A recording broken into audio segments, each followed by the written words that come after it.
Savina? Yes. Please, come in quickly. Thanks. You weren't followed, were you? I don't know. I don't think so. Oh, very good. Oh, Dr. Picard, it's so nice Pleasure to meet meeting you. you too. I've been talking to Dr. Daniels for a little while, and I haven't heard anything from him in the last few days. Is everything okay? We don't know where he is. We're all quite concerned, truthfully. I know you're a trusted colleague of Please have a his, seat. so I'm comfortable speaking with you. In our conversation on the phone, you had some questions about John Locke. Yes. I did some research, and I did find that your suspicions were correct. In 1689, there was an assassination attempt on his life. However, as you know, it was unsuccessful. Right. What's interesting, though, is that the person who rescued him has never been named. Never been named. You know, I know that Locke was very close friends with a man they called the Earl of Shaftesbury. Yes, he was. Did you look in his papers? I know he wrote a bit. I did. I looked into that, and there was nothing there. However, I did do more research on the barons of the Cinque-Ports, as you requested. Yes. Turns out they were quite keen on a man named Jonathan Swift.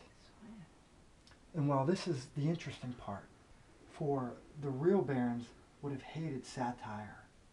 Yes. Yes, they would have. Especially Jonathan Swift's satire. Swift was known to make attacks through his writing on the English government, and barons were always tight with the king, so they certainly wouldn't have approved of that. Oh, it must be those time travelers, the Terminators, who went back in time to usurp the roles of the original barons. Exactly. The story goes that one of these so-called barons apparently heard Swift talking about a modest proposal in a coffee shop some 7 years prior to it being published. And legend has it that this baron, this particular baron, took everything literally. So are you suggesting that he took Jonathan Swift's a modest proposal literally?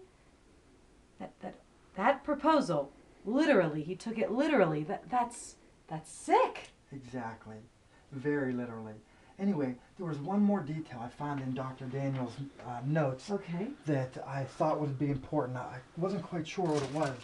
But here, Dr. Daniel mentions that the barons confused the Scottish with the Irish.